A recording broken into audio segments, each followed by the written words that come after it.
Good morning, YouTube. I know I said I wouldn't make a video for a while, but this one is important.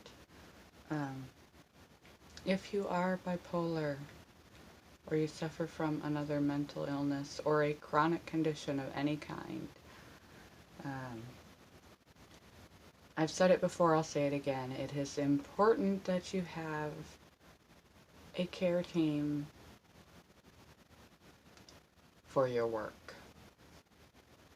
If you have a chronic condition and you would like to keep your job, it's important that you're seeing professionals, because documentation.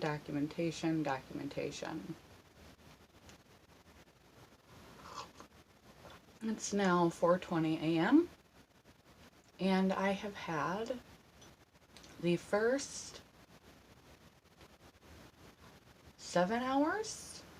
I thought it was 5, so I thought I got 8. I was very excited. I'm still much more excited because I feel slightly more human at 7 hours than I have in a very long time. Amount of sleep in literally 3 months. That's the longest sleep I've had in 3 months. It had gotten to the point where I have called into my job for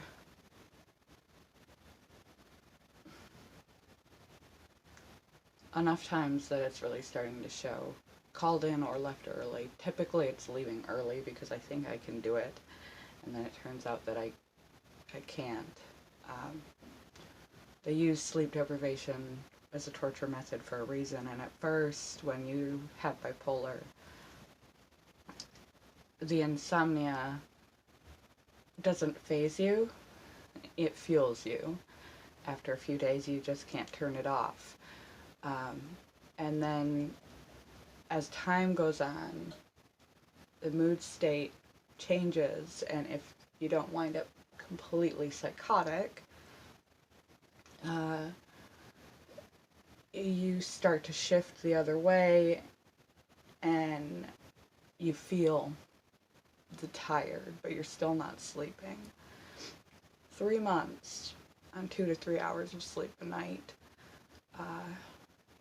I'm not 20 anymore. And I know when I do these wide angle videos, I don't look at the camera. The camera on my phone is in a very weird spot way down at the right corner. And so to stare at the, where even is it? I think I'm looking at the camera now.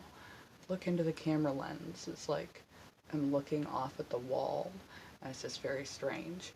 So, yeah, you're gonna get a side angle, but that's okay, because it just is. Sometime I'll switch to my regular camera. But it's a lot more of a pain to use, and I just woke up. But documentation,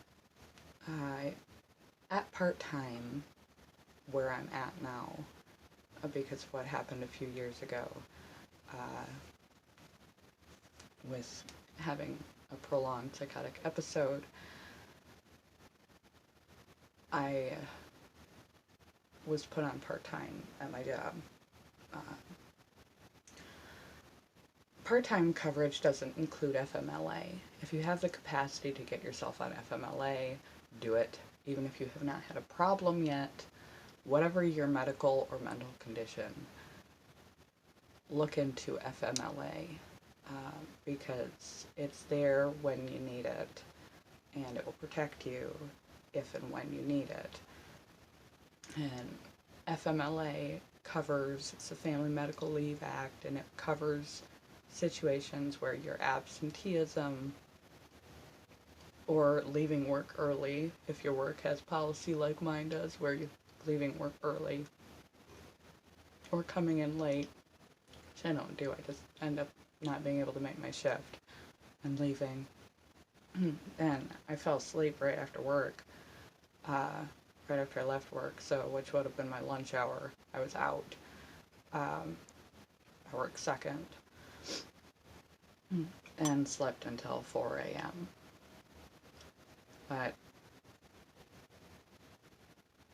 that can get you fired if you pass your days, if you don't have documentation. FMLA protects you that if you have FMLA coverage, you are allowed, because you have a condition, to surpass your given days. We have a very small allotment of days at my work we are allowed to miss.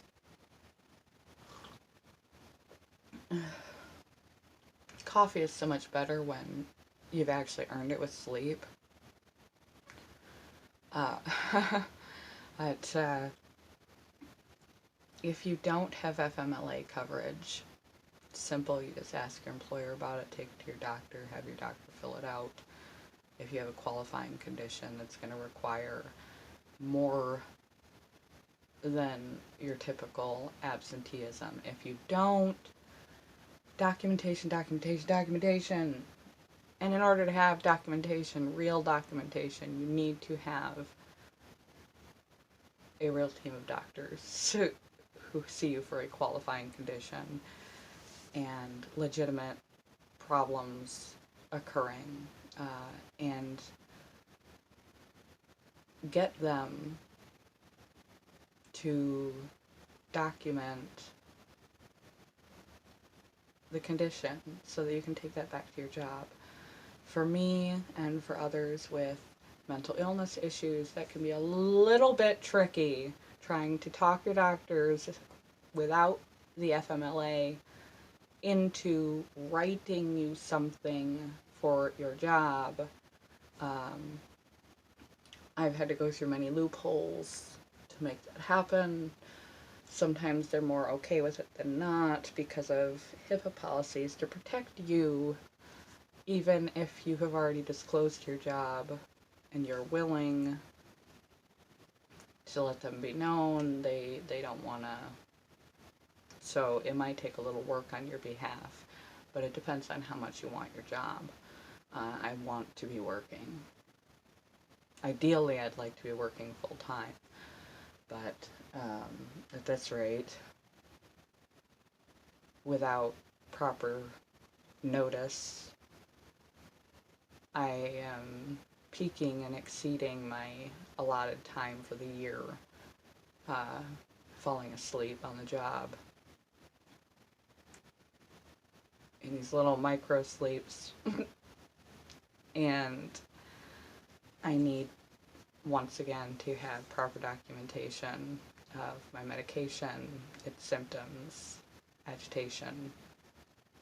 I thought that was just me. I thought it was just me, and then I had my psychiatric appointment, and without even bringing it up, the doctor notified me that that was one of the side effects of my medication. I discussed with him what was going on, and he said that that could be a side effect of the new antipsychotic that they're boosting me up on. So medication side effects when you switch medications, temporary side effects, things that could be permanent, and issues with your sleep, exceedingly long sleep deprivation, those type of things that are relevant. They don't need your whole history, especially if it's psychiatric. They don't need to know everything. And not everything is worth leaving work for. You should know that work should be your priority. But if you're seeking proper documentation, I'm a big floating zebra head now. It's starting to get chilly. It's fall. You can see I started redecorating. But if you're seeking proper documentation, it's probably because you're serious about keeping your job and working with your condition, be it physical or mental. And if you're worried about disclosure to your employer, it can be as brief as it needs to be. It doesn't need to include your diagnosis.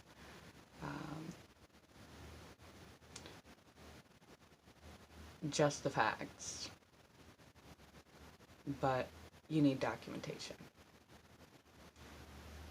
Otherwise, you could lose your job, because if you're having side effects due to your medication, if they drug test you and you're on medication, if you can verify that you're on medication, they can still fire you. If you're having sedating side effects due to your medication, you're walking around there like a zombie, and you're slurring your words and you're in customer service, they can still get rid of you because you can't do the job. Unless you have some type of documentation that this is a temporary side effect of your medication that you'll adjust to.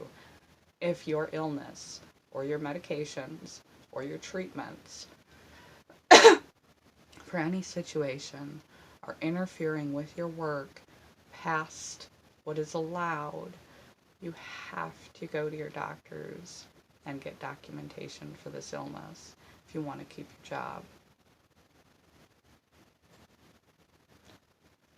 And I personally like not being homeless.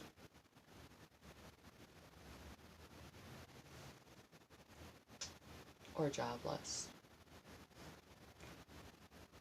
Love you guys. Bye, YouTube.